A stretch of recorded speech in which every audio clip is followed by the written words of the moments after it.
All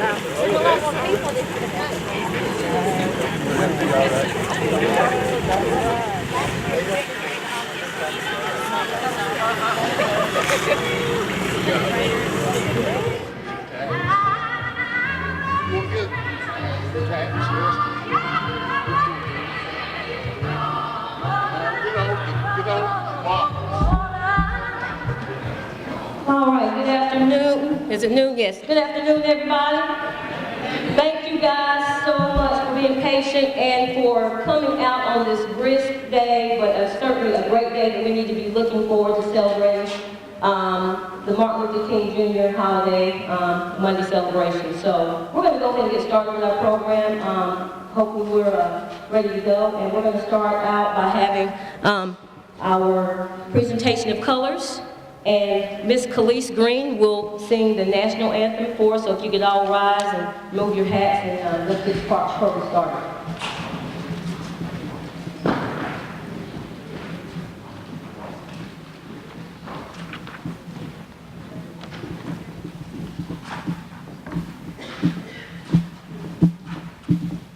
Followed by our national anthem, we will have opening prayer by Dr. Reverend Grace St. Paul A.M.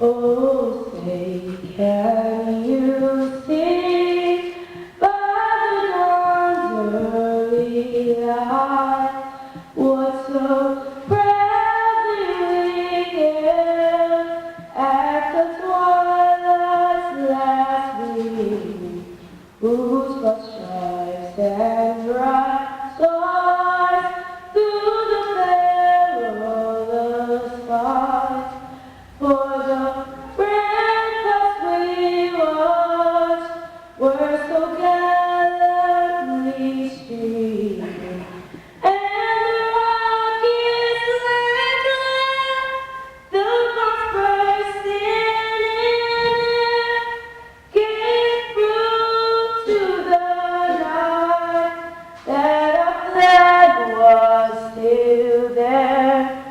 Oh, say does that star-spangled banner yet wave for the land of the free and the home of the brave?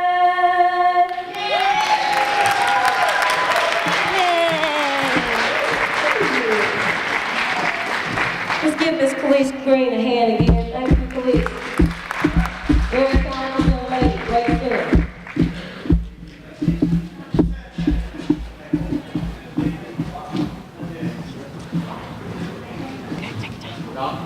He's fine.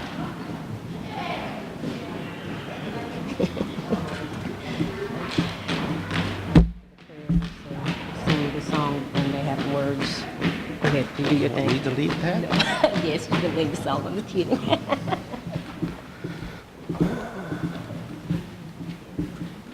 Let us pray. Dear Lord, thou who is the creator of all that there is, thou who hast made this earth and the stars, the planets, within your mind, Lord God, all that exists is.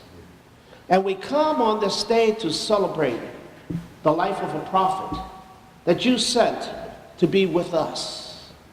One who talked about a dream that would bring humanity together. One who had a dream where people would be viewed not by the color of their skin, but by the context of their souls. We come on this day remembering a prophet who worked for voting rights and to end segregation, but who did the work of calling sin out and exposed segregation as the great sin that had America bound. A prophet lived and a prophet died. And we come on this day to remember the prophet. And in our remembrance, we know that we have a call to arms, a call to stand up and to speak out for righteousness, as your prophet did. So bless us now, Lord God, that we not be comfortable in our surroundings, but look to those who are the least among us and find comfort in their surroundings. This is our prayer in the blessed name of our Lord and Savior. And everybody say, Amen. Amen. Amen. Amen. Amen. Thank you.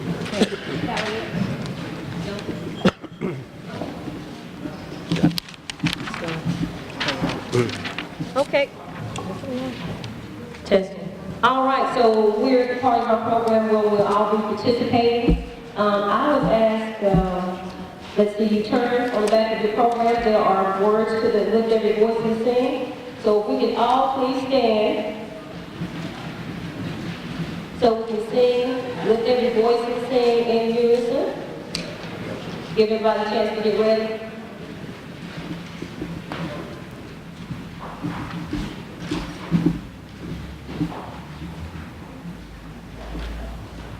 Lift every voice and sing till earth and heaven ring, ring with the harmonies of liberty. Let our rejoicing rise high as the listening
program moving. If I could have any members of New Covenant United Methodist Church, if you're present, to come and lead us in We Come This Far by Faith.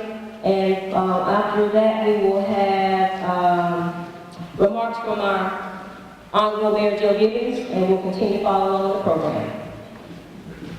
There are words to this song, so we will have music, and then any members of New Covenant, if you're here just to come and help lead. In church, hey, anybody that knows we've come this far, come on up here and sing it with us. Church choir. We're gonna have a community choir. Come on. This is how we do it. We just come together and make it happen. Amen. Come on, come on. All right. Amen. That's all right. There you go. That's what it's Come about, on. unity. That's right. That's what it's about. Yeah, all right. Here come New Covenants in the house. Is she going to play behind us or is she going to play it? You're going to play it? Okay. She wants you to start it. She's going to play it. Oh, okay.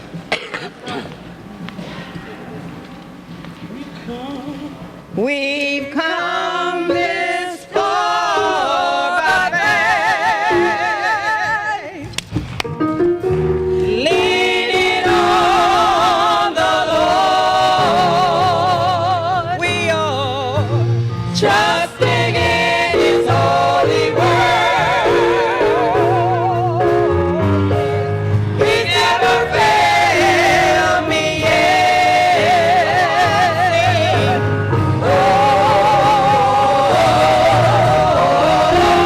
Can't turn around. We come this far by faith. Sing, we come this far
lot of things that are going on in our great city. I talked about this Saturday morning, but I think it's a message that we can not talk enough about.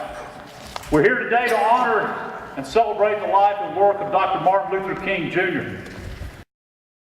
This great man. It's a story of great courage, of justice, of faith. It's a story that we should always remember and always honor.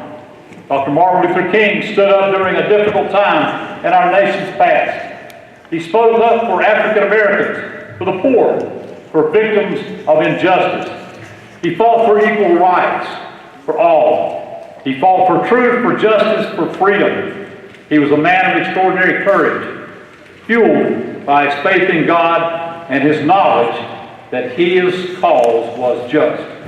Dr. King believed that all Americans could and would come together. I believe that too.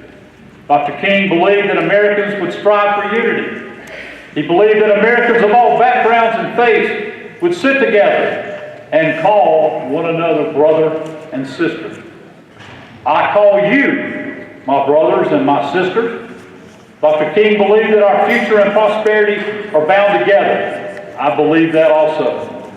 I want to share some encouraging information how Lenoir and Caldwell County are prospering today. I call this the state of our city.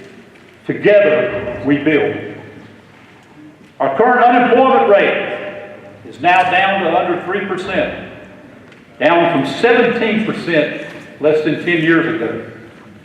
We are very proud of that. City and county leaders have worked hard for many years to attract new industry and to diversify our economy. We've come a long way. Several industrial and commercial expansions are underway, bringing more investment and more jobs into our great city and county. A few, Excella Pharma Sciences, investing over $25 million toward a second expansion that will bring an additional 50 jobs to an industry that is already employing over 400. NEPCO, New England Printed Tape, is investing over $175,000 in expanding and adding another 25 or more jobs.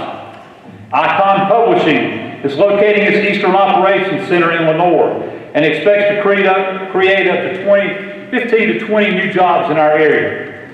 Our hospital, which we're all very proud of, Caldwell UNC Healthcare, is investing more than $20 million to renovate our hospital, add services, plus another $7+ million to build a new mental health facility in our county and region, the first of its kind in our county. And we're excited. They've expanded into not only in Lenoir, but into Granite Falls and the surrounding area, and our hospital continues to grow. Blue Ridge Energy investing over $18 million to build a new corporate headquarters in our city. And 2 years ago, they built their new district headquarters in our city, and we're very proud of both of those and proud partners of Blue Ridge Electric to help keep growing.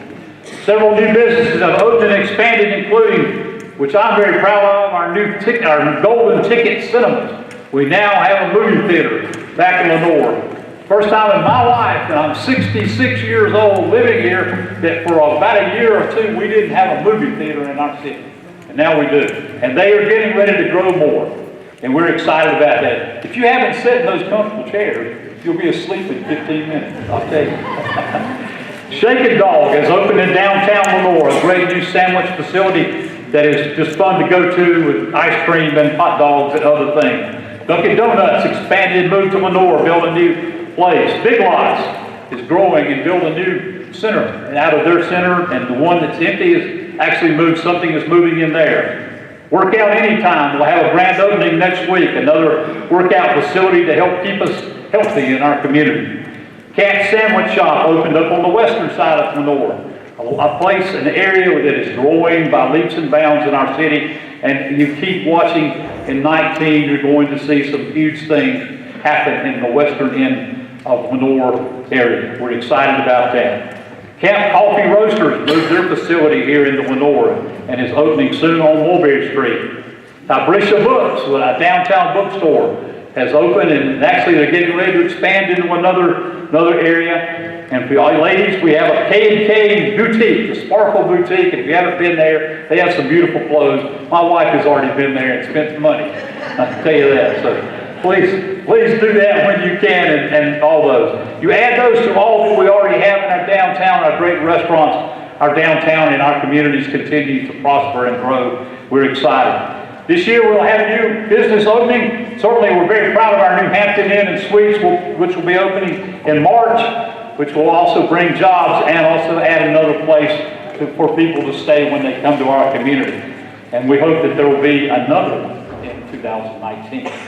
Keep an eye on it. City of Lenoir has also made many public investments in the past year. We completed the first phase of the improvements to the J.D. Broyle Park. We built new picnic shelters, new restrooms, a new basketball court, and a new parking lot, with more to come in that area. Kind of got it out of the hole and brought it up. Ike Perkins is going to dunk on the goal for the first time here pretty soon. As soon as we get his legs back in shape, we'll do that. We improved the North Main Street corridor. We installed a streetscape at the intersection of North Main and Creekway Drive and repaved the North Main Street corridor coming in. We're currently working on adding a sidewalk all the way from Hospital Avenue, which will increase safety and accessibility for our residents and will connect Lenoir's current greenway to downtown. This will run all the way from 321 to Harper Avenue, which will be a great, as you know, Harper Hospital is one of our most used streets coming through. We want to make it safer and more usable for all our citizens in this community. We purchased the old gas station and car wash at the intersection of Morganton Boulevard and Harrisburg Drive to use as part of our Greenway extension and to keep moving the Over Mountain Victory Trail area, which is a national monument in our community through Lenoir. So we're excited about those moves. This spring we will start paving the rail trail. We'll start at the North Main Street area and head south. In the future, the rail trail will connect to the Greenway at Morganton Boulevard, and residents living in the North Main area will be able to walk or bike or jog or whatever they like all the way to the Mulberry Recreation Center on the other side. As you can see, we have a lot of great things happening in Lenoir, and we want you to be a part of it. I encourage you to support our local business, new and old. You can influence what happens in the city by serving on city boards and commissions, and I always invite that for anyone who would like to serve. You can volunteer to help out with our great festivals, including the Hawaii Festival, which is the oldest festival in Caldwell County, which will be coming up soon. The Blackberry Festival this summer, Smoking in the Foothills, our great barbecue festival in the fall, and bring their family out to the Gravity Games, the North Carolina Gravity Games with Google, University of North Carolina, Appalachian State, all apart. Watch the soapbox derby races, check out Science Street, and the Steep Off the Street, which will be a great time for a lot of our children in the community. It is always so much fun to be a part of that great event that goes on, and that will be in April. Dr. King said, we cannot walk alone, and I agree. We cannot walk alone. We must walk together, and we must work together. Together we can build on the wonderful things that we have happening in Lenoir. We can create a prosperous future for ourselves, for our children, and for our grandchildren. Together we strengthen one another, and we can strengthen this wonderful city that we call home. But we have to work at it. It takes us all bringing that special time together, finding the ways to work together to make it better. I close with this. Together we create, which is the theme that we have involved in downtown Lenoir, and together we build. God bless our great city and county, and God bless all of you on this very special day. Thank you for being with us today.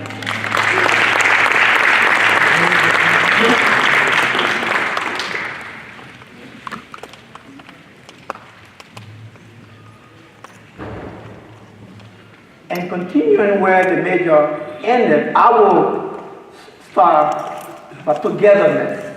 When Dr. King spoke of being together, he was indeed a prophet. He didn't envision our interdependence. When he called for black and white to walk together, he was telling the nation that you got something to bring to the table, and I got something to bring. No matter where you come from, we all need each other. And once we realize that dream that we all need each other in the community, it doesn't matter where we come from. We hold together and we build together, and then we will create together. You know, Dr. King said something that I also admire very quickly. He spoke of drum major. And in that he was challenging everyone. He said, be a drum major for service. Be a drum major for justice. In that, reflecting upon that drum major, you know what I think? He was calling all of us that we can serve. He was challenging us to serve our community. No matter what your background is, you can serve wherever you are. He was challenging us to go back to our community and to serve and to bring honor and glory to the God that created us by our togetherness. And this is the message we want to proclaim here today. As we leave from here, let us remember that we can't do this alone. We are together, our interdependence. That's what it means by it takes a village to raise a child. I'm from Africa, but I bring something here to Lenoir. And you here, you got something to offer me too. And when we get it together, God will be glorified. Let's get going.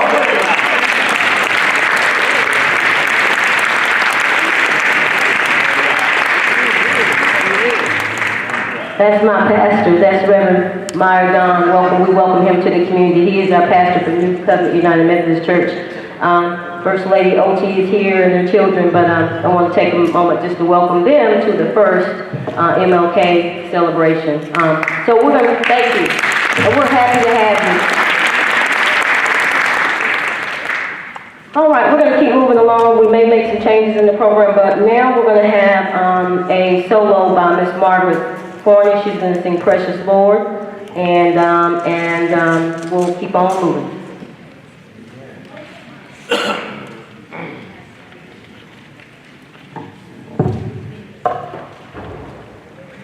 Precious Lord, take my hand, lead me on,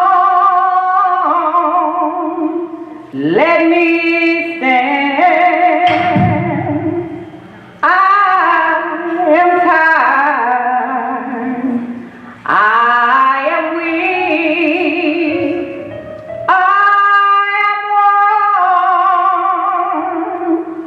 through the storm, through the night, lead me on to the light. Take my hand, precious Lord, and lead me on when my way grows drear. Precious Lord, just linger near when my life is almost gone. Hear my cry, Lord, hear my call. Hold my hand, lest I fall. Please, please take my hand, precious Lord, and lead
Dr. Martin Luther King.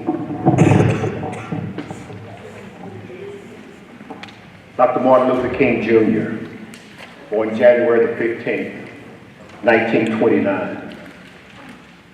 He was assassinated April the 4th, 1968. Dr. King was an American Baptist minister and activist who became the most visible spokesperson and leader in the civil rights movement from 1954 until his assassination in 1968. Born in Atlanta, Georgia, King is best known for advancing civil rights through the nonviolence and civil disobedience tactics, which is Christian belief and nonviolent acts of Muhammad Gandhi. King led the 1955 government Montgomery bus boycott, and in 1957 became the first president of the Southern Christian Leadership Conference. With the SCLC, he led an unsuccessful 1962 struggle against segregation in Albany, Georgia, and helped organize the nonviolent 1963 protests in Birmingham, Alabama. He also helped organize the 1963 March on Washington, where he delivered his famous I Have a Dream speech. On October the 14th, 1964, King won the Nobel Peace Prize for combating racial inequality through nonviolence resistance.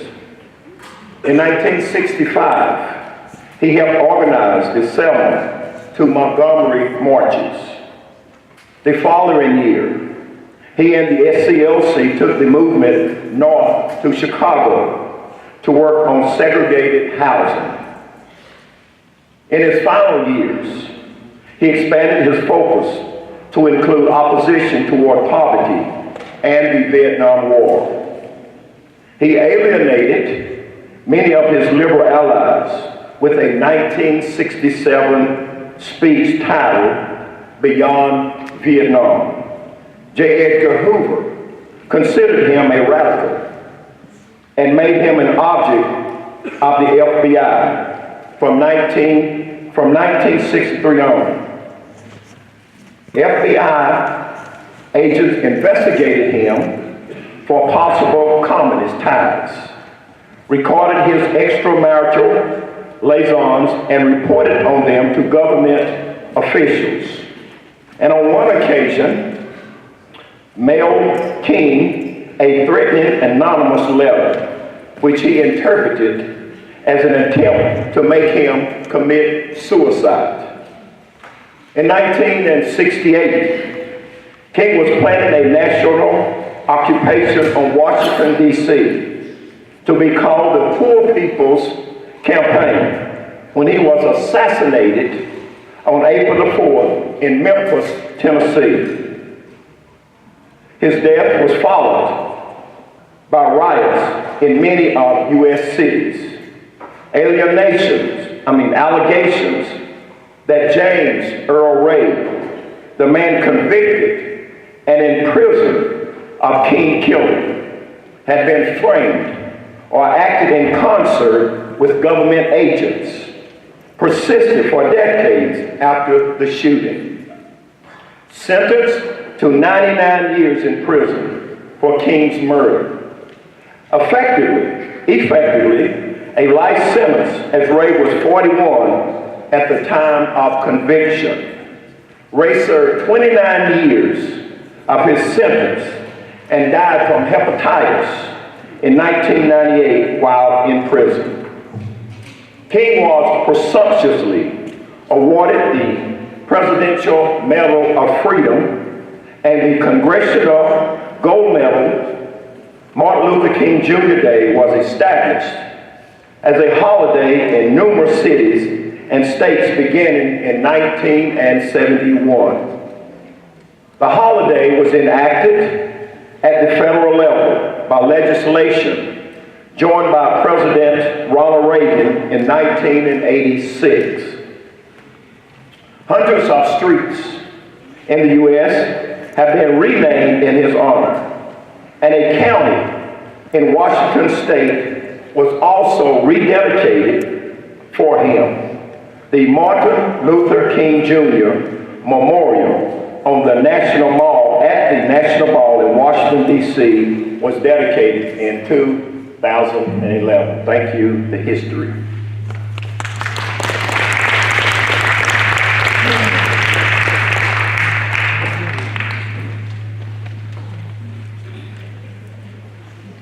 How is everybody? Y'all smiling at me, don't look all sad. Wave your hands at me.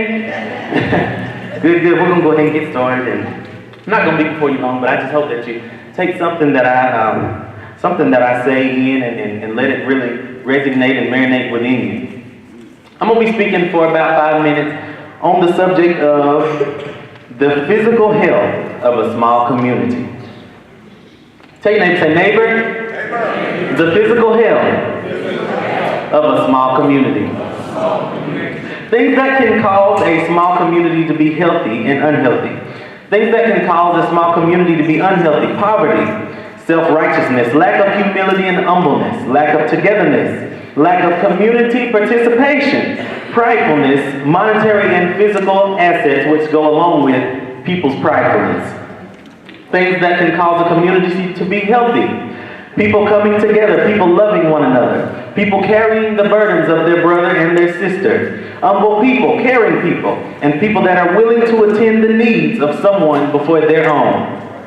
What can this lead to for an unhealthy community? This can lead to A, failing schools, failing churches, failing families, and failing youth. For healthy communities, this can lead to successful schools, prosperous and growing churches, more value to family and youth that will soon be adults, that will soon add value to a healthy community. I believe that Dr. King had a dream, and I think it's safe to say that part of his dream was a healthy community, where the people come together, support one another before they stand up for one another, be there for one another. No church is better. No pastor is better. No development is better. Nobody is better than anybody, because at the end of the day, we all gonna go the same way we came in. Let us be that community on a hill where we stand, walk, and rise together. Be who we were called and need to be. Be those King's children that represent the blood, sweat, and tear-filled stained banner that he held up. Let Lenoir as a whole be who Lenoir needs to be. Invest in the youth. Invest in the church. Invest in the community. Take time out of your day to see how someone is. Take time out of your day to see how your brother is, how your sister are doing. Take time out. Invest in your future. Little by little, step by step, we're going to make this journey. Sometimes we have to suffer in the safety zone of what we know to be true. Change will come and strength is promised in due season. And I want to leave this with you. Don't allow your, my, and our private tears of those things that we want to change to tell your story. Let the love that we have for one another bring about a change to bring about the glory of our lives. Thank you.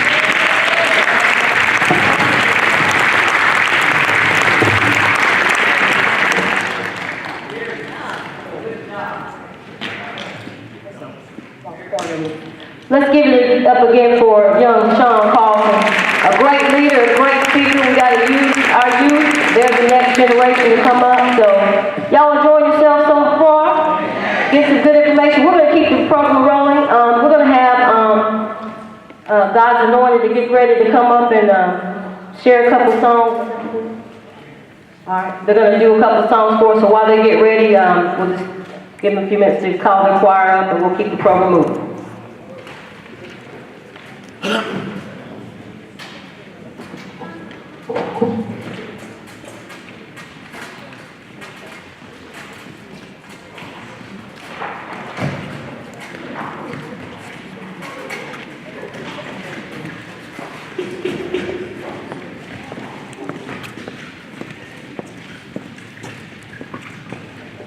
We're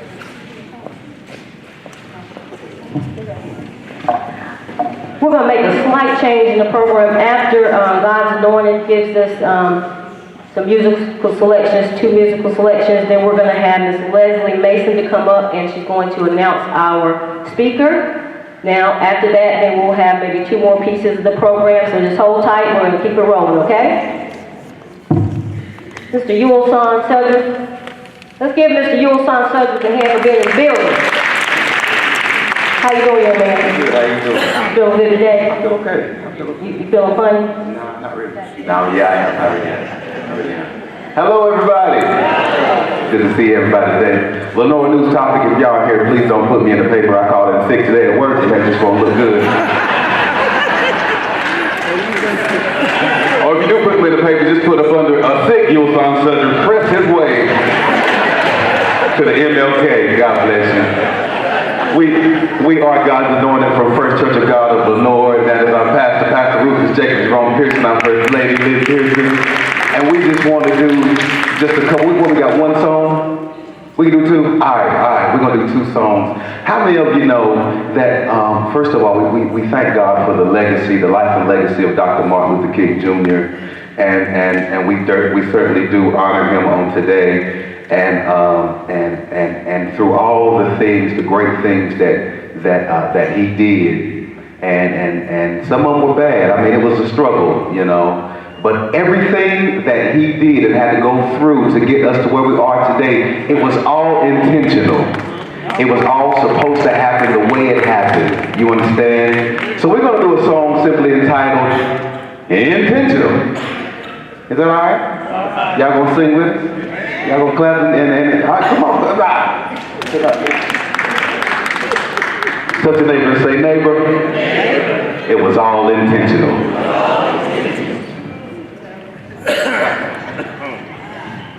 I know, right?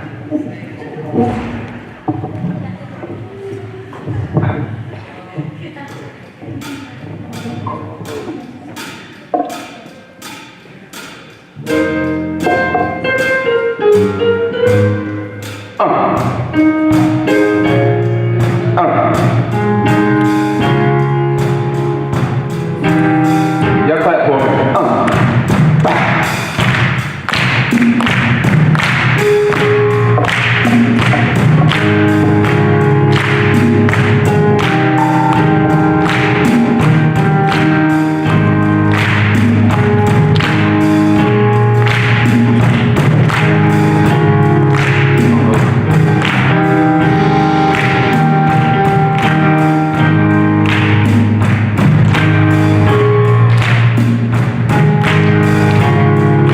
Song says, all things are working for my good.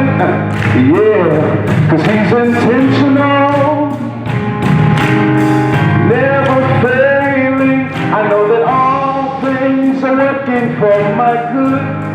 Yeah, 'cause he's intentional,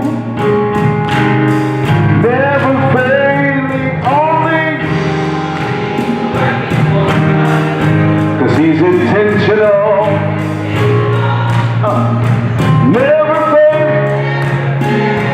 All things, 'cause he's intentional, never failing. All things, say all things are working for my good. All things are working for my good. All things for my good.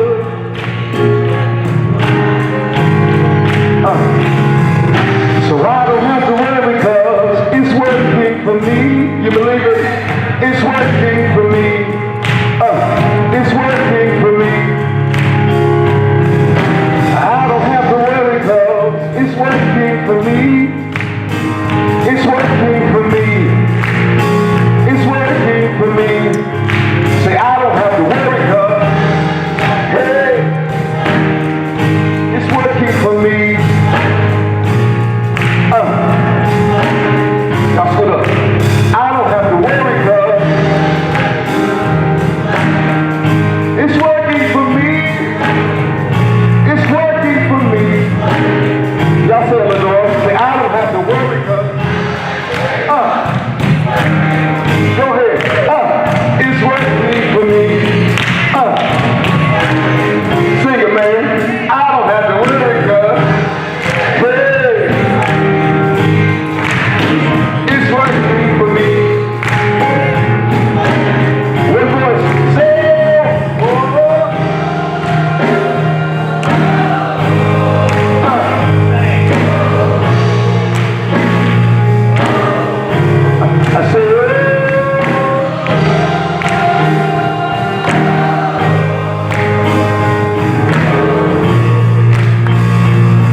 'cause he's intentional,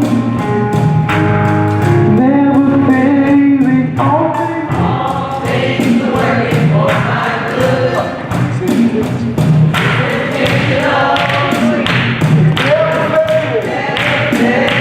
All things are working for my good. 'Cause he's intentional. Never failing. Ooh. All things are working for my good. 'Cause he's intentional. Never failing.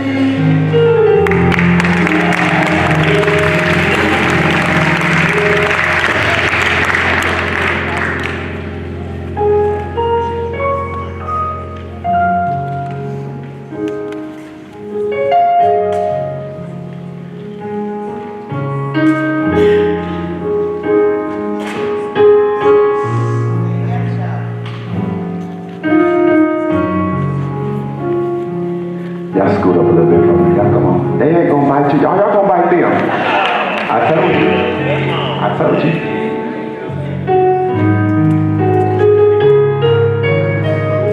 Come on here on the mat. Come on here on the mat. Come on. Come on. Y'all give him a hand. Y'all give him a hand. Come on.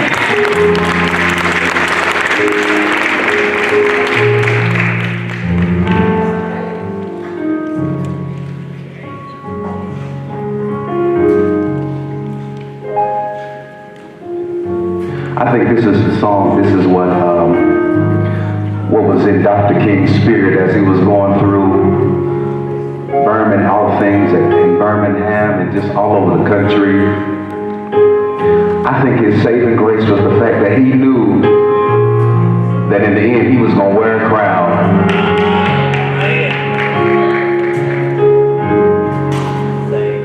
And if we hold on and if we hang in there, we too shall wear a crown. God's know that I shall wear a crown.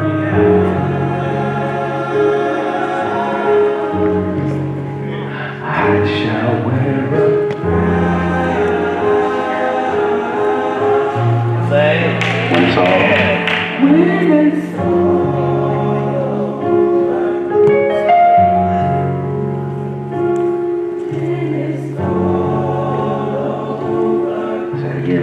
I shall wear a crown. I shall wear a crown.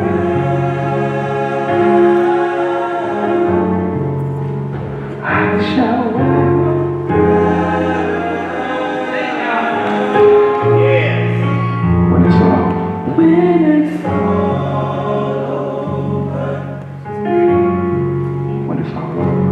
When it's all over. What you gonna do? I'm gonna put on my robe.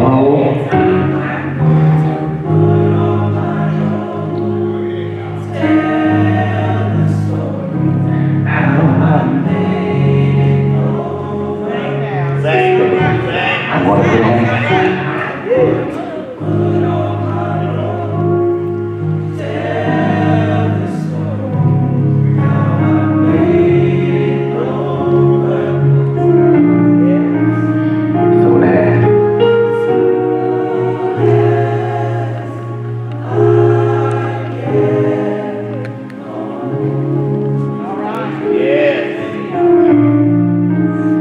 So that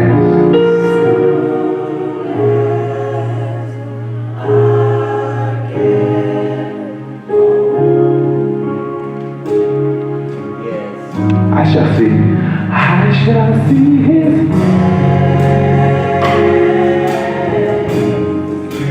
I shall see his when it's all over.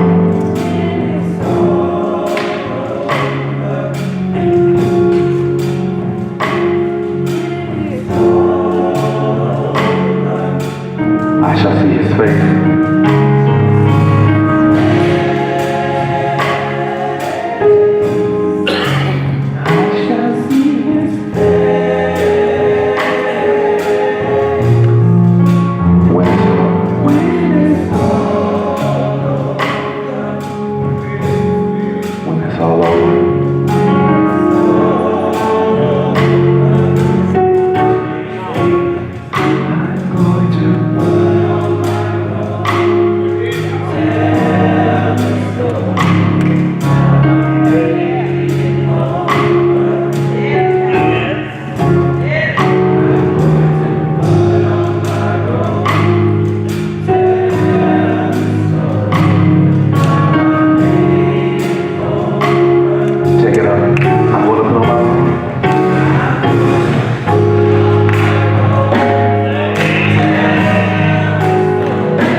moved one thing around, so let's make sure we follow the program. We don't foul out of here. So I'm going to have Ms. Leslie Mason to come up and introduce our speaker.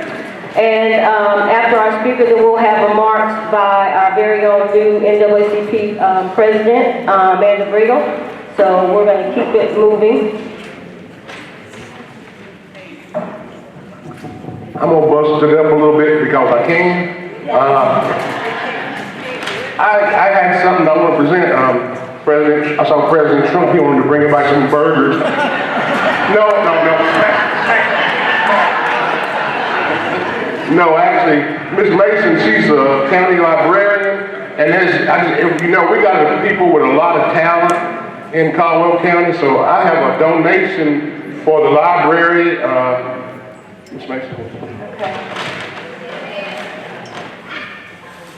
Oh, these are wonderful. Black author from Caldwell County. This is wonderful. I have Being Called by God, The Cost of the Oil by Sean Colton. No Title to Success, Becoming Super in Your Human, Charles Witherspoon. better known as Harvey. If You Want to Help the Poor, Then Don't Be One of Them, Marshall Lowry. Black and White, The Story of Herod Harshaw and Squire James Alfred Dula by Leslie Dula McKesson. Destiny is Calling from Bishop Timothy Steele. Crossroads in Life, George Horton. Fearless, 7 Strategies to Make the Change You Need to Unleash Your God-Given Potential, Melody Boone. Daryl Perkins, author of Into the Night and Whence Cometh My Help, and Into the Night. Thank you very, very much. These are much appreciated. You will see these at your library very soon.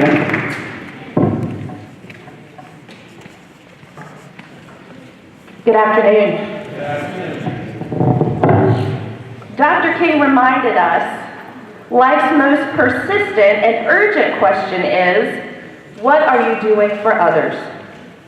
If you are asking this of Sheila Dixon, you will find the answer in over 30 years of public service. She started serving her West Baltimore community in 1987 on the Baltimore City Council, before being elected council president, the first African-American woman to hold that office. She then became Baltimore's 48th mayor, again, the first African-American woman to do so.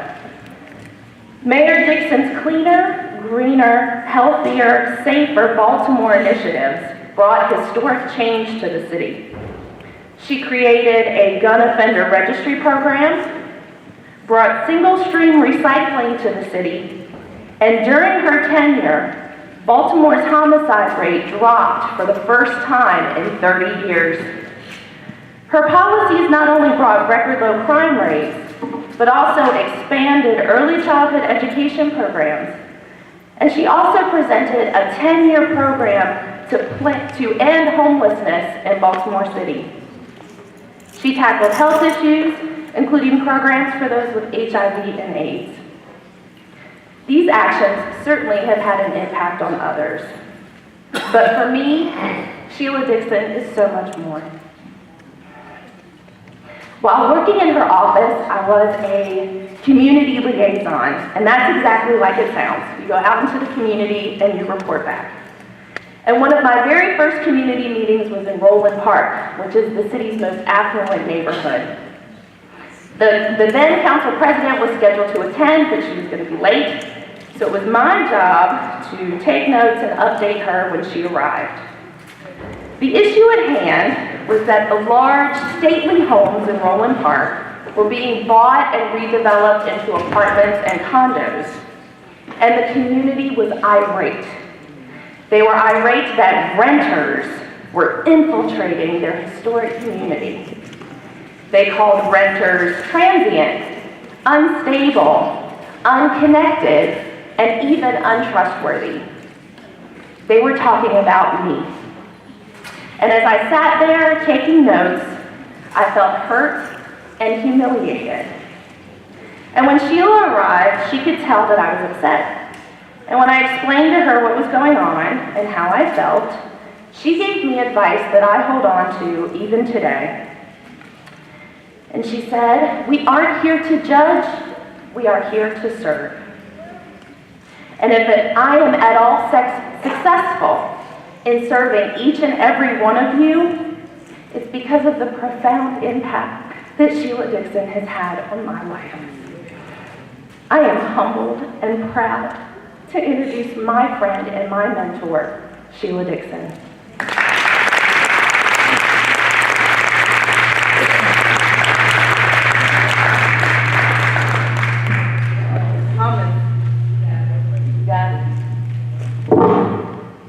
I told Leslie, I said, I forgot that story. I remember the situation, but I forgot that story.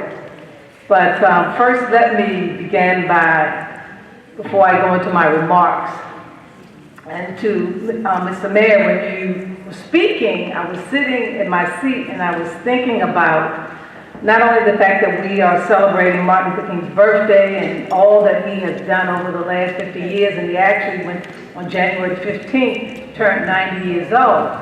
But I also thought about all of the things that you noted about businesses coming into Lenoir and Caldwell County and everything that was happening and the number of jobs that were being created. And my thought was, and this is putting on my, you could call it my, some people might call it my political hat, but I call it my public servant hat. And this is where I think Martin Luther King really wants us every day in our life to really continue to agitate. And when you mentioned all of these great statistics of jobs, etc., I said to myself, so Mr. Mayor, you have the opportunity here in Lenoir to not only have these great jobs and opportunities for the residents, but you have the opportunity to take the leadership and create even specific jobs for individuals, particularly in the African American community. So as these jobs come, you can say, we want to see X amount of these jobs go to X amount of these people. Or we want to see, for example, I don't know if Lenoir has a youth program in the summer where you hire young people and they go and they work in city government agencies, they work in the private sector, but they get exposed to so many opportunities and businesses contribute to paying the youth. And it's called Youth Works. And in Baltimore, it's about $1,400 to hire young people for the summer. Now, I don't know what the minimum wage is in this area, but if we look at the national amount that it costs. So, and also my other thought, and here's again of agitating, because I think Martin Luther King told me to say this today, is that those jobs that are coming in could commit to hiring our young people at the ages of 15 to 18, well actually our program goes to 21, and that they would specifically hire X amount of kids. So I'm only saying this, Mr. Mayor, that you named a lot of great statistics, and here's an opportunity to really put Martin Luther King's words to action.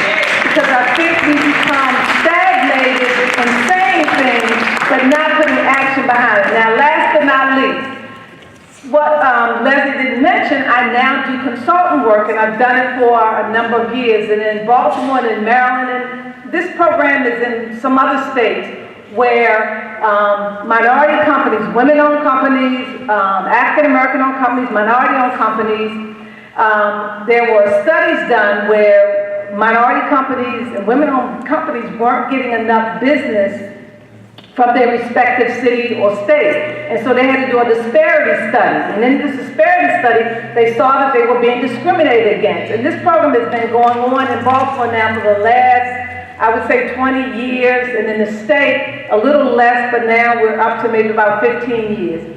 Where when we have contracts to do sidewalks and roadways, anything relating to taxpayer dollars, you assess that project and then you determine a percentage based on the discrimination of these companies that will go to minority-owned companies, black-owned companies.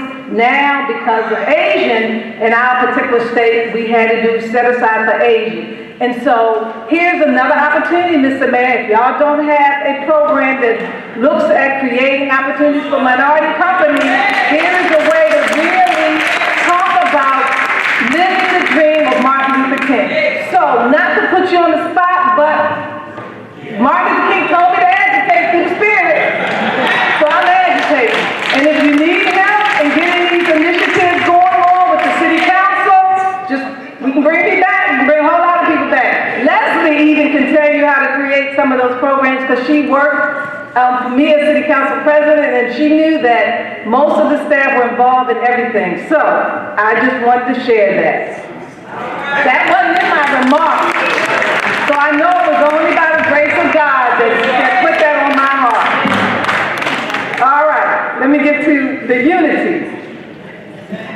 If you want to go fast, go alone. If you want to go further, go together. That is an African proverb. Good afternoon. It is a pleasure to be here today to celebrate the 2019 Martin Luther King weekend celebrations here in Lenoir. I want to thank the Lenoir chapter of the NAACP as well as the Caldwell County Public Library for inviting me. I especially want to acknowledge Leslie because what she didn't tell you was that when she came to work for me when I was city council president, she was an intern, she was in college, and she had like about 5 other jobs. She had a lot of jobs. But she also had the drive and the ambition to want to make a difference in people's lives. And one of the things that I believe in when you work for an elected official, you work in a government agency, you have to have a passion and a drive for people. And that's what Leslie has. And so yesterday, when we spent the day together after she picked me up from the airport, and I didn't really get a word in edgewise, she just shared with me so many changes that are happening here in the library system and her involvement. And so you're blessed to have a young lady who's not only an agitator, but wants to see change for the next generation to come.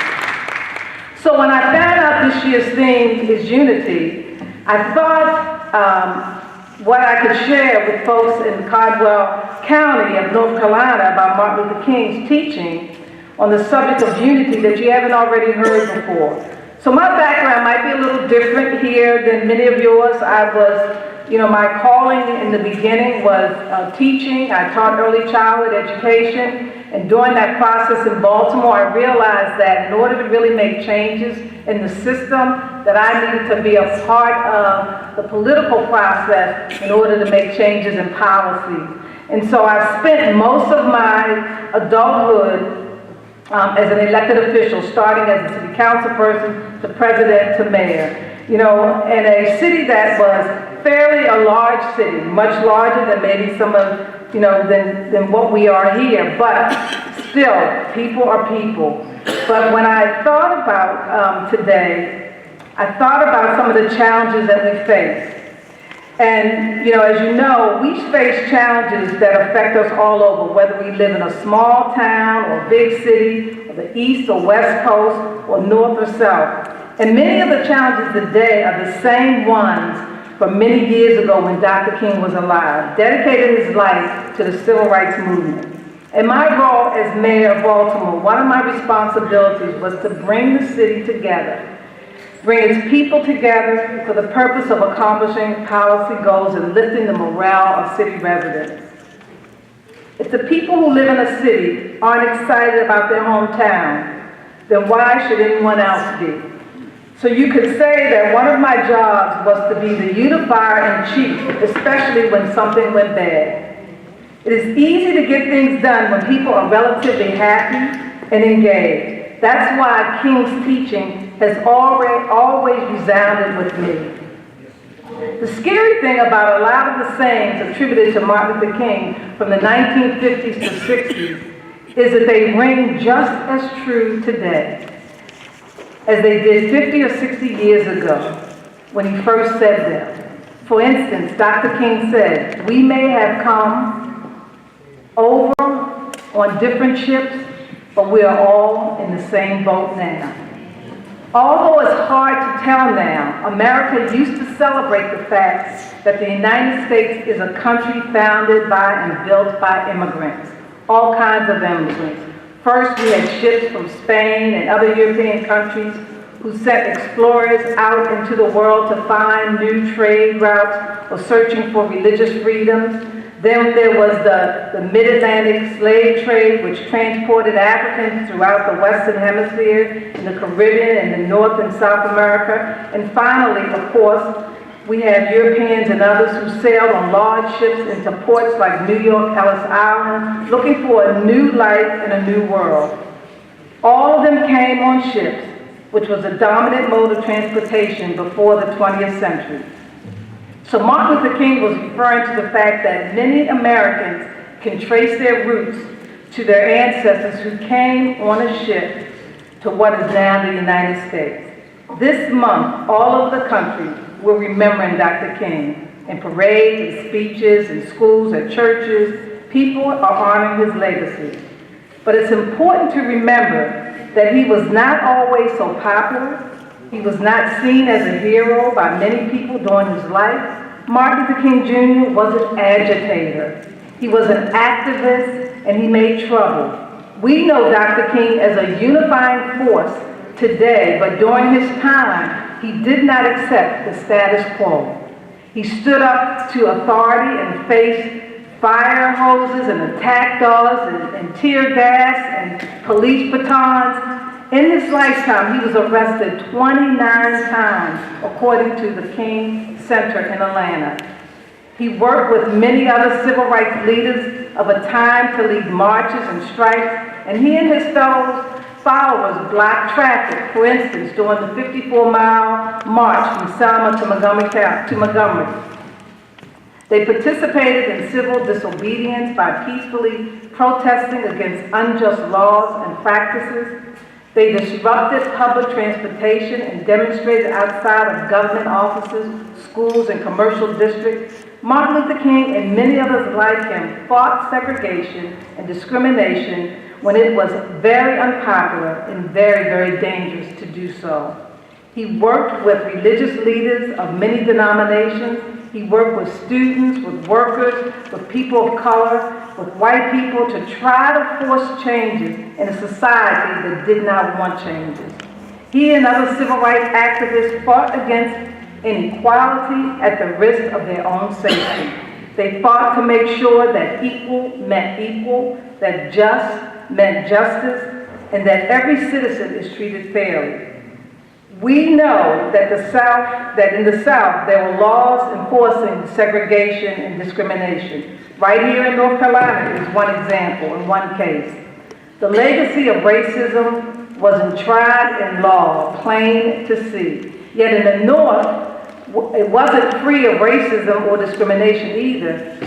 It even wasn't blatantly backed up by laws. Baltimore was a horrible segregated by both law and by 9 sets of people. In the South, law enforced segregation. In the North, schools and neighborhoods were segregated not by law, but by economic and social division. Riots, lynching, voter suppression that's still going on today, job discrimination that still goes on today. These happen both North and South. While it was certainly more blatant in the South, racism is a problem that affects us still today. It did not end with discrimination of Jim Crow law. Racism is a problem that persists.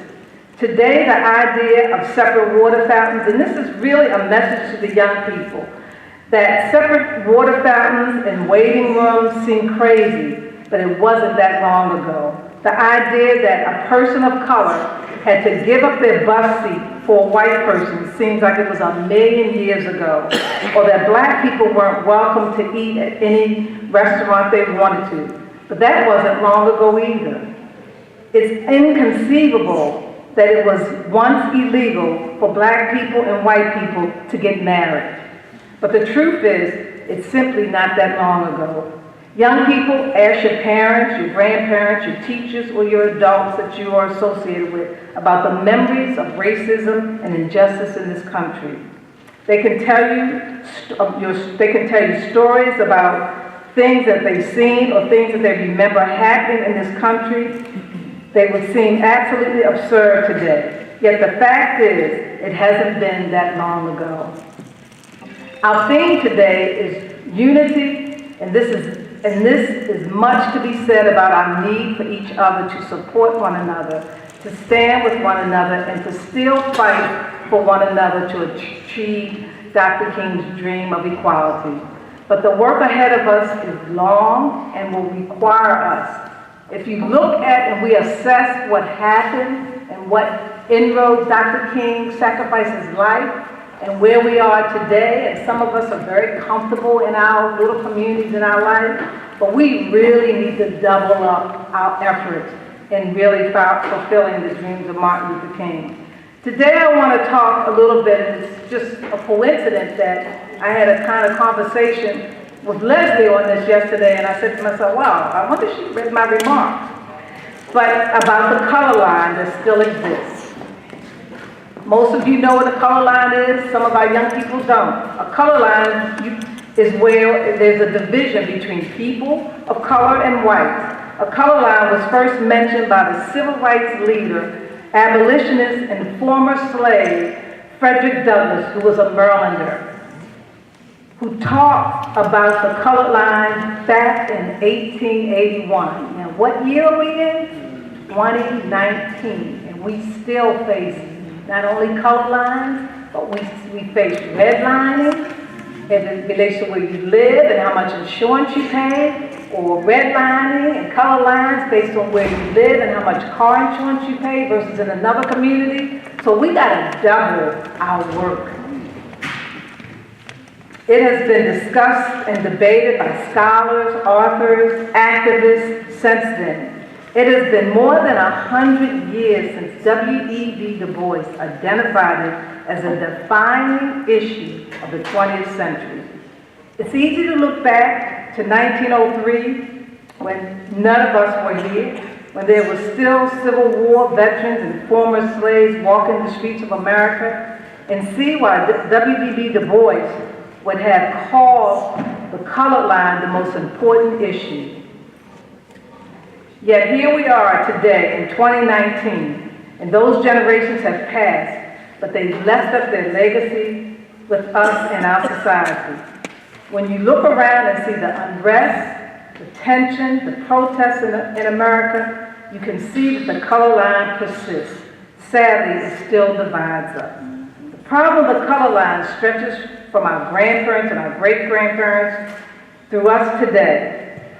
Will it continue for the next generation to come, or will we figure out how to stop this effort so that our children and our children's children won't have the color line and look at black and white, but look at people as human beings? For the young people here, I want you to imagine your own child or your grandchild asking you about the history of racial oppression in this country. Think about what happened today, the racial strikes, the marches, the protests, and the arguments. We have a president of the United States in the White House that thrives on dividing our nation and pitting citizens against citizens. He can barely even say the word unity, let alone define it. So we still have a problem that we need to continue to be agitated through this process. When you talk about the number of people who have not been paid because of a wall that he wants to not allow people. Now you heard my remarks in the beginning when we said, well, we all came over here on ships except for the Indians that were here. And it was immigrants who built this country. And so now we want to keep people out. We got a long way to go. We've got to double our efforts. It has been only 50 years since the Civil Rights Movement. The distance of time gives us a perspective to look at, fact on what happened. Think of our modern days. How will the events of today look 50 years moving forward? In 50 years, will we still be fighting the same fight and having the same arguments about race? Instead, will we work to make progress and move forward to a place where the colored line does not divide us for another 50 years? Leaders like Martin Luther King fought to destroy the colored line, and they paid it with their lives. It's this humanizing and tragic separation that hurts us. And if we truly wish to honor the legacy of Dr. King, we must look at ourselves and our communities and ask the hard questions. Where do I see racism in my daily life? Where do I see racism in my community? How is racism embedded in American institutions and policies? Is it possible that I only understand these topics from one perspective because of the color of my skin or where I was raised?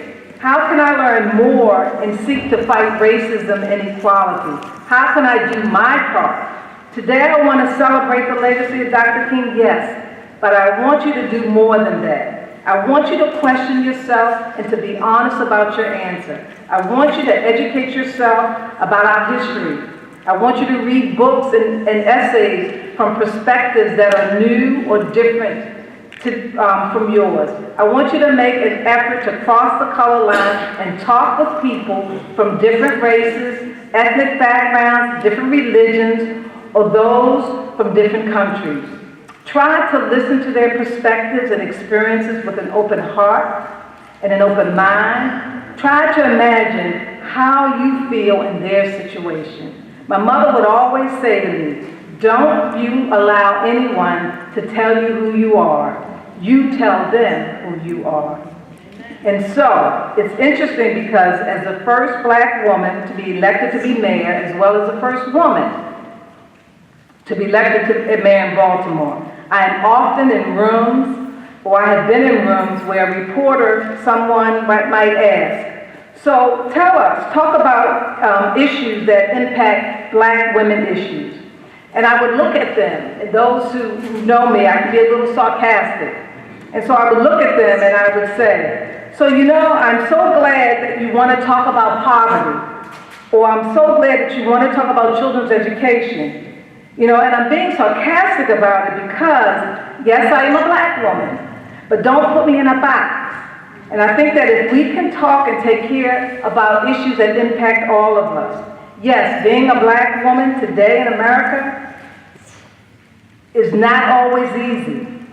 And we care, of course, about the fact that black women are 3 to 4 times more to likely die because of pregnancy than white women. And I'm glad there are people in this room today who are working on that issue, because that a black woman's issue is everyone's issue. Whether we're looking for solutions on violence and guns, or we're trying to figure out funding for our schools or our libraries or our education, or perhaps we're trying to ensure that everyone has access to adequate health care and medical care. Simply put, every issue is a black woman's issue, but it's also an issue for all of us. And so my point in saying this is that, and we have to treat every issue as a priority if we're going to ensure a world that is better, more just, more humane. That is our obligation and our duty.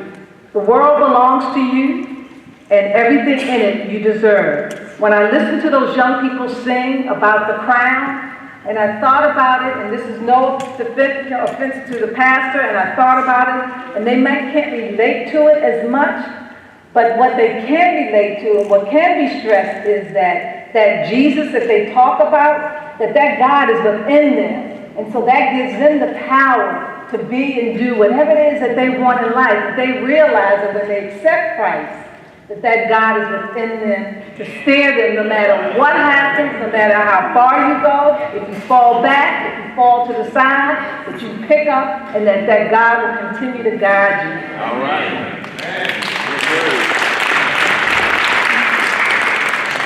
So I want to walk with you, because I got off a little bit, but that's cool. All right. So I want you to walk with your heads high. I want you to puff your shoulders out, because if you're doing your part, you're helping to create a better world. I'm talking about today, the world that Dr. King dreamed about. Do not be burdened by someone else's assumption of who you are. Do not be burdened by their perspective or their judgment. And don't let anyone, as my mother has said, determine or tell you who you are. You tell them who you are. And to go on to be in the shadow of that glass ceiling at the highest levels, where we have individuals now who are shedding those glass ceilings in the corporate America, in law, and I mean, just in the last 2 months, Michelle Obama's book is the #1 selling book in the world. Oprah Winfrey is the richest woman in America who owns her own network and her own magazine. We are bursting down walls and shattering glass ceilings every day, but we can't get comfortable and think that the work is done. We have arrived and we're making strides, but there is much work to be done, and we have to all step forward to do that. The final thing that I'd like to leave with you today is the toughest. I want you to work for unity. I want you to strive and to be proud of all that you've accomplished as we celebrate Dr. King. I'm calling on you to be undaunting by the fight. But understand this, being undaunting by the fight can sometimes mean getting hurt. So here's the truth about breaking down barriers and being the first in our society. When we talk about breaking barriers, some would suggest that you're just on this side of the barrier, and then you turn on the other side of the barrier. No, it's breaking barriers, and when you break things, it hurts. And sometimes you get cut, and it can be painful. So I say this to you, not to scare anyone, but I say this to prepare you, that when you step out in faith, when you realize that you are put in a position or that you are put in a situation and you see that wrong is wrong and that unjust is being unjustly, then you have to speak out and talk about what needs to happen. And so I challenge you today, and I say this based on your theme. Don't tear down people, other people. Unify. Don't push them aside. Unify. Don't promote just yourself. Unify. It's easy and it can take a toll on you, but you can unify. And so I don't second guess yourself at whatever your career is. But I'm here to just tell you that many things happen and you have to have the urge to want to make the difference. And do not be deterred. And so finally, what I want to say is that when I came down yesterday and I left Baltimore, we have a lot of challenges in Baltimore. We are the most violent city in America right now in Baltimore. We are epidemic in drug addiction, and I can go on and on and on. But even though those things are going on in Baltimore, and we celebrate Martin Luther King, and we talk about black-on-black crime and the killings that are taking place, and I know here in Lenoir probably some of that is going on, but not maybe at that level. But it's important that we not just celebrate Dr. Martin Luther King's birthday and what he's done, but that we got to have a plan of action. And so that's why I challenge your mayor to look at those statistics and all these great jobs and things that are coming, but what effect and impact it's going to have where he can look 15 years from now and see that his city has grown as a result because he has welcomed and opened it for everybody to participate in the process.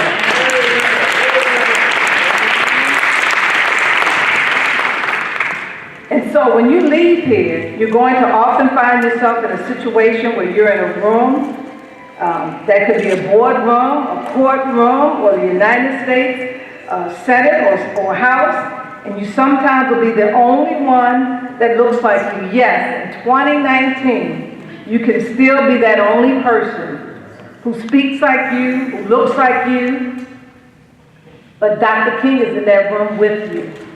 So it's critically important that we remember, and I'd like to close with another quote by Dr. King. Injustice anywhere is a threat to justice everywhere. Remember this quote as you go forward. Remember to stand up against injustice and speak out for what's right. Remember to listen to the perspectives of people of other races and ethnic groups and to be open-minded. And remember to keep learning and challenge yourself as you go forward. And remember to be a part to ensure that the color line ends and that we can unite no matter who we are, what our backgrounds are, or what differences we have. If we open our hearts, if we open our minds, if we open our spirits to accept each other and to work on the challenges that we face. God bless.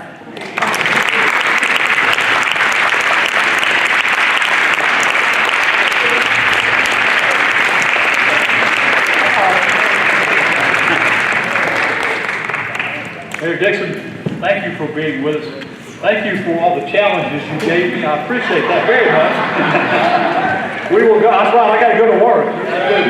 But everything you said is very true, and we thank you for that. Thank you for being with us.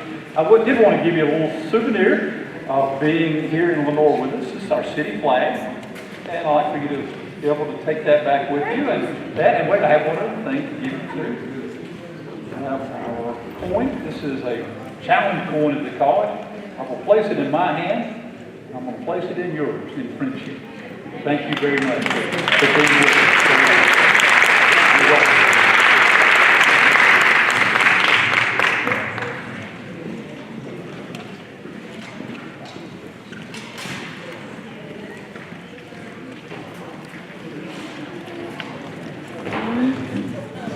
Let's take a moment to give another round of applause for our wonderful, engaging speaker.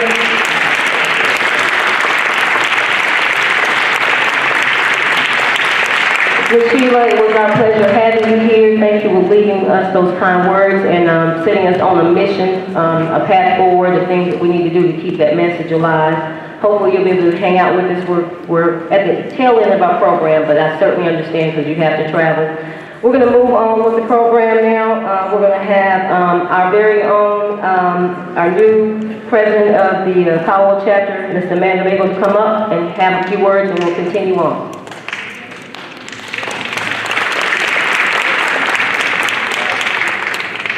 Hello, everyone.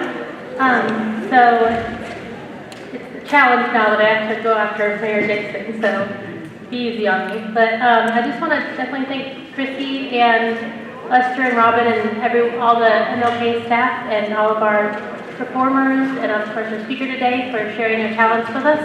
I'm up here just to give a little bit of history about the NAACP and our local chapter, and I have big shoes to fill because it's usually Roger up here that's doing this, and he is the best cheerleader for the NAACP, and I am a middle school cheerleader dropout after about one semester, so I'm going to do my best. But we've had a branch of the NAACP in Caldwell County since the 60s, but the National Association for the Advancement of Colored People has been around since February of 1909, and we have a pretty simple mission, but a vital mission.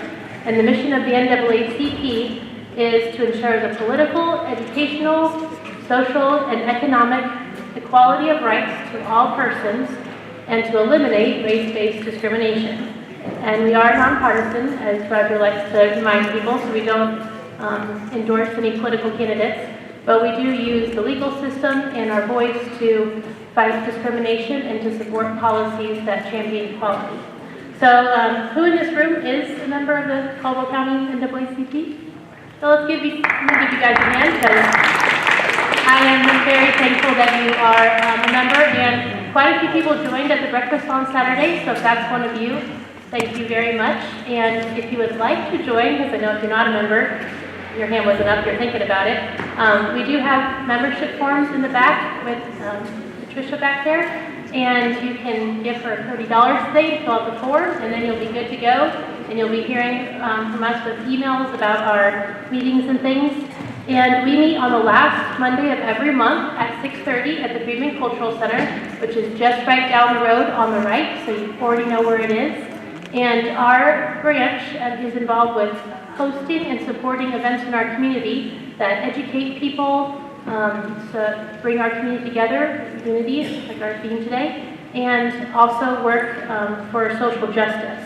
And so we have yearly events like the MLK Breakfast and today's event, and then we also are really excited about a new event that we're partnering with the library with this year, of the Distant Echoes exhibit. And so if you saw these flyers when you came in, I would really challenge you to grab one for yourself and stick it on your Facebook or any other social media. Take a couple, put one up at your work, because this is going to be an amazing photographic exhibit that's coming to the library throughout the whole month of February. And we're also inviting Reverend Joyner to come on February 6th, and he has an amazing and resilient story from his North Carolina community. And so I really, really encourage you to come that night on February 6th and to bring other people as well. And anyone can join the NAACP. Like Roger said, it doesn't matter your color, because we all need to walk in this fight together. And so, of course, Dr. King was an active member of the NAACP. He was on the executive committee of the Montgomery branch in the 50s. He earned the NAACP's Most Distinguished Award, the Spingarn Medal, in 1957. The NAACP co-sponsored the March on Washington. And the NAACP looks to Dr. King's work and his vision for our principals today. And like it's been mentioned, he turned 90 this year. He would have turned 90 this year. And I believe that if physically able, he would have still been a very active member in his local NAACP branch at every single meeting. And because he was a man of action, and he believed that action was better when we all do it. He believed that, like Mayor Dixon said, injustice anywhere is a threat to justice everywhere. And what affects one person directly affects us all indirectly. And I really wasn't aware of that King quote until a couple weeks ago when I heard Anita Hill say it when I went to see her at a talk. And she was talking about women's rights and what affects one woman directly affects all of us indirectly. And that really hit me, and I believe that that's true for our community as well. And that made me think about the HK on J March that is coming up on February 9th in Raleigh. It's the NAACP's Moral March, and that march is focused on, it's inspired by 14 people's agenda points, and those are inspired by Dr. King's own triple evils of poverty, racism, and militarism. And those affect people today. We've talked about that. And even if you feel like you are directly affected or you are directly affected, they do affect us all indirectly. And so I really challenge you. Of course, we know that Dr. King was a man that believed in a good march, and he was marching with sanitation workers the day before he died. And so I challenge you, if you're interested, to come with us to HK on J on February 9th. There are these flyers in the back if you'd like to grab one on your way out. There's going to be Caldwell NAACP members that are going to be taking the District 2 bus. And so we would love for you to join us, and the information's on that flyer. You can come whether you're a member or not. Anyone is welcome. And at the march in Raleigh, you'll be surrounded by fellow activists, all lifting their voices for things that are truly important that we need to keep fighting for today. And then my last thing is that 1 year ago, I remember that Roger gave you all homework, and I'm a teacher. And so it's important to me that people do their homework. And so his homework that he gave you last year was to make sure that you do something nice to somebody in the next week. That was your job. And so he said, make sure you serve someone, do something nice to someone. And so I want to challenge you to continue to show compassion to other people, love someone that you may not think deserves your love, because there is so much hate, discrimination, injustice in our world right now. And it affects us all. And just need to remember that love is more powerful than that hate, and that action is powerful as well, and we need to continue that action. And I'm very thankful for organizations like the NAACP that follow Dr. King's vision and choose to do what's right. And I'm thankful for people who are members in this room of the NAACP, and for people who are thinking about it. Like I said, it's very easy. Do that in the back today. And then I'm very thankful that this community supports our local NAACP branch. Thank you.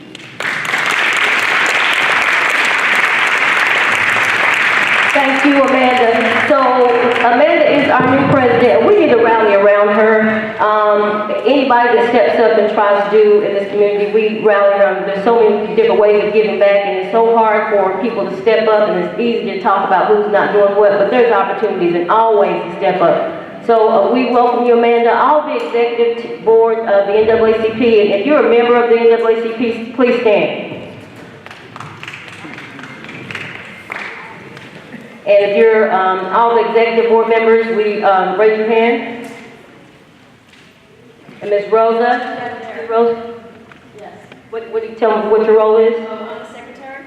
Secretary. And who, Amanda's the president. The second vice president is Bishop. Bishop, make your way up here. We're about to pray. And that's whatever, Roger is the second vice president. Who else we have? Miss Ann is the treasurer. And we have many members, and please come. This is a great platform to do many things. And so we're looking forward to all the people that signed up to become a member to really be active. And we're going to start getting prepared to conclude our program, but we're going to do that by forming a circle. This is where I need everybody. And then we're going to have Reverend Bishop Sloan to come and give us a prayer, and then we're going to sing "We Shall Overcome" as a congregation. And we do have some announcements to make. I have a couple of announcements. Let me get, hey, everybody say Lester. Welcome back, Lester. We love Lester. As we're walking and forming, there's a couple of announcements that we need to make sure we're, first of all, let's thank the City of Lenoir, Robin, and the staff for putting this program together. Give them a hand. You'll start making way. We have a member of the census at the back there, and there's some, please pick up this form as you leave out. There's a 2020 census. They're looking for people to actually participate and help with the census. Where Miss Mary Ann is standing, there's a table there. The young lady here, raise your hand here. Any other major church announcements while we're forming? Anybody else have any announcements? We have food, guys. We have Val's there with her vending, and we have drinks. Just want to take a moment to thank you all for coming out today, and Bishop's going to give us a prayer, and then we're going to sing along, and I think Yule Song's going to play for us. Amen. Heavenly Father, I want to thank you, Lord, for this day. Thank you for blessing each and every one to be here, our health and our strength and our life. And we pray, Lord, that you bless the speaker, give her travel mercy back to her destiny, Lord. And thank you for each and every one here now. Continue to bless us. In Jesus' name we pray. Amen. Amen. The words, too, if you need them, are on your papers if you need that. Yes. All right, go ahead.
We shall